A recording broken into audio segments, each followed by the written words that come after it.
नहीं, ये third series है क्वाड्रिलेटरल का, जो हम इसमें पैरेललोग्राम के बारे में डिस्कस कर रहे हैं। पैरेललो इसमें ध्यान रखेंगे कि पैरेललोग्राम होता है, इसका अपोजिट साइड्स आर इक्वल होता है एंड पैरेलल होता है। पैरेलल का मतलब कि A B parallel C D and A B equal to C D, जो लेंथ होगा ए डी, ये ए डी हो जाएगा। इसका अपोजिट साइड कौन है? बी सी, सामने वाला अपोजिट साइड होता है, ध्यान रखेंगे। तो इसका opposite side A D equal to B C, ये ब्रेथ होगा बी के इक्वल। अब इसमें ध्यान रखने वाला चीज है, जो एंगल होता है opposite angles are equal. Opposite angle किसको बोलते हैं? ध्यान रखेंगे, ए और सी जो डायगोनल बनता है, तो ए सी आपस में इक्वल होगा और बी और डी आपस में इक्वल होगा। जो ज्योमेट्रिक क्वेश्चन सॉल्व करेंगे तो ये बहुत इंपॉर्टेंट पॉइंट हो जाएगा, ये आपके लिए जानना। अब आगे ए भी ध्यान रखेंगे, जो एडजेसेंट एंगल हुआ ए बी, ये दोनों एंगल का सम जो एक ही लाइन से जुड़ा हुआ है, लाइन सेगमेंट पर, इसका सम 180 होगा। फिर इसका सम 180 होगा दोनों का, देखिए एंगल बी और सी का। फिर सी और डी का, सी प्लस डी, फिर डी प्लस ए का मान 180 होगा। अब इससे क्या होगा कि अगर ये एंगल दिया हुआ है तो इससे आप 180 करके ये एंगल निकाल सकते हैं। अगर जो अपोजिट ए एंगल दिया हुआ तो अपोजिट एंगल बता सकते हैं। और देखिए डायगोनल्स आर नॉट इक्वल, इसका डायगोनल्स इक्वल नहीं होता है। ए सी, जो डायगोनल्स इसमें क्या है, ये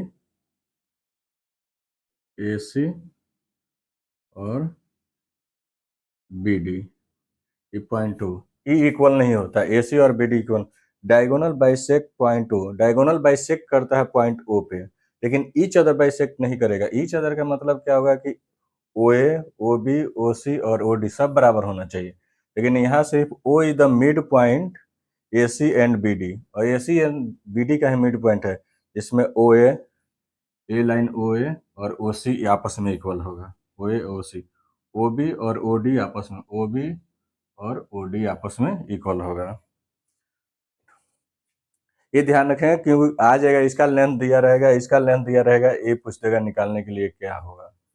ठीक है, तो वहां पे सॉल्व कर सकते हैं। अब देखिए इसमें, अब diagonal do not bisect vertex angle, जो डायगोनल बाइसेक्ट वर्टेक्स एंगल, ये मानते हैं कि इसको वर्टेक्स एंगल बोलते हैं।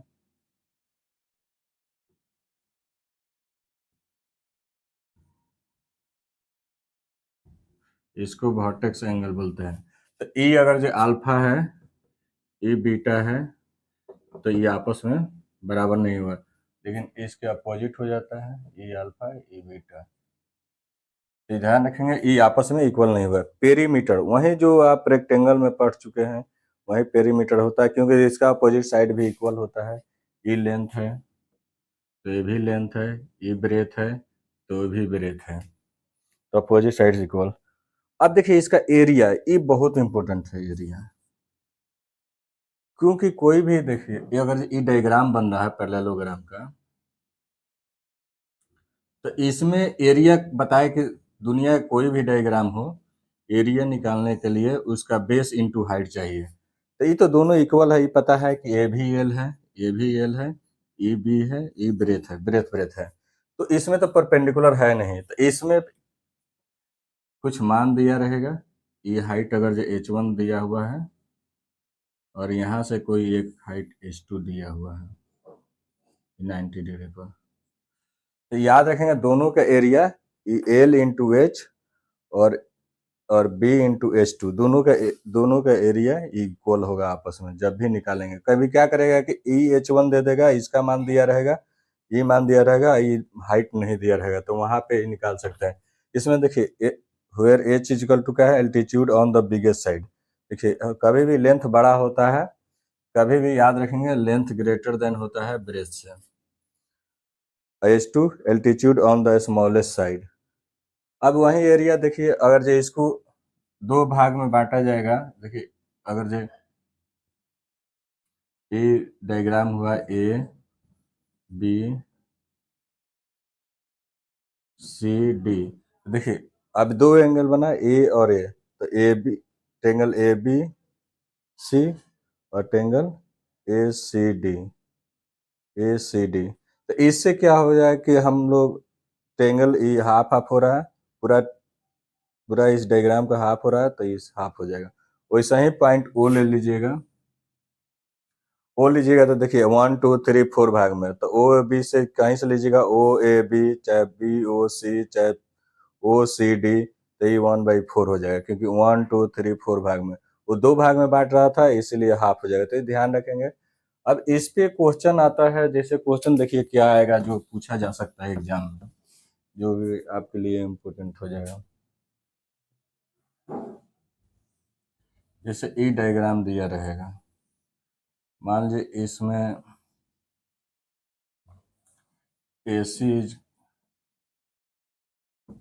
AC इजकल टू मान लीजिए दिया हुआ है 12 16,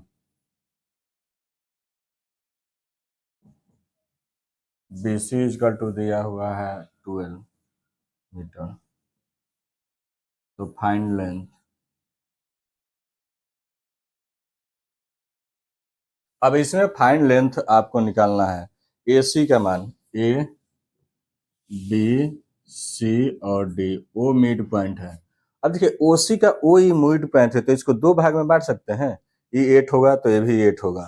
देखिए AC पूरा है 16, तो AC पूरा 16 है, तो OA OC is equal to AC/2, तो 16/2 8 मीटर। तो देखिए ये भी 8 मीटर, ये भी 8 मीटर। वैसे ही ये BC को बांटिएगा 2 भाग में, तो ये 6 मीटर, ये भी 6 मीटर।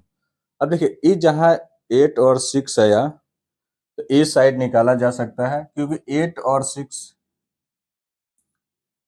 ये आएगा।